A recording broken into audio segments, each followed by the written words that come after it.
pašnekam tokią temą, dėl ko jūs šie žmonės nenorit vis dėlto keistis. Dabar kas liečia dirbtinį intelektą arba ten tą chatą GPT vadinamą, aš jį dažnai naudoju kaip instrumentą kažkokiem tekstam surašyti, kaip redaktoriui, kadangi aš rašytojas nelabai koks, tai užduodu savo mintis, kad man parašytų. Bet jau naudoti kaip sakant, kaip informacijų šaltinio giliai nerekomenduoju. Turbūt niekas nerekomenduoja.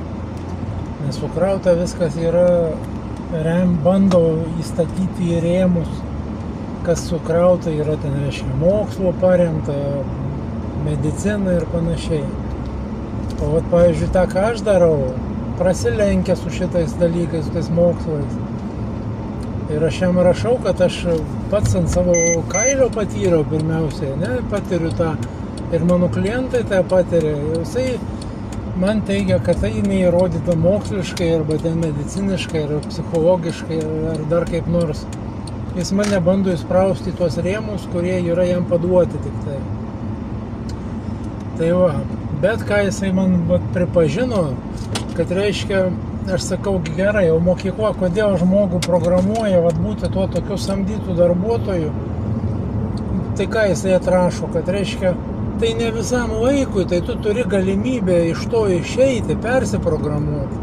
Tai va, bent jau čia pripažįsta, kad vis dėlto yra programavimas sistemos.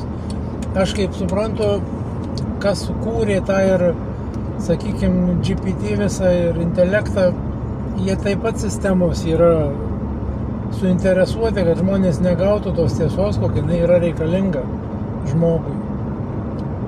Ir dėl to žmogui yra sudėtinga labai pasitikėti kažkuo, ko jis nesupranta, kuris neturi kaip patikrinti. Ir dar kitas dalykas, susitaikė su ta būsena, kokią jisai turi. Nepatenkintas, nelaimingas, ten negali užsidirbti, negali santykių susikurti ir panašiai. Ir visa tai, ar tai sveikata šlubuoja, čia visi tie trys dalykai susiję, visada, absoliučiai. Bet reiškia, susitaikė su ta būsena, kokia yra, nes tokius pavyzdžius matė. Jeigu, sakau, nematė iš tėvų, mamos ten darželių, mokyklos, tada matė per filmus, knygose skaitė, taip toliau, visokių, ko tik nenori, tremtinių pasakosi, kas tik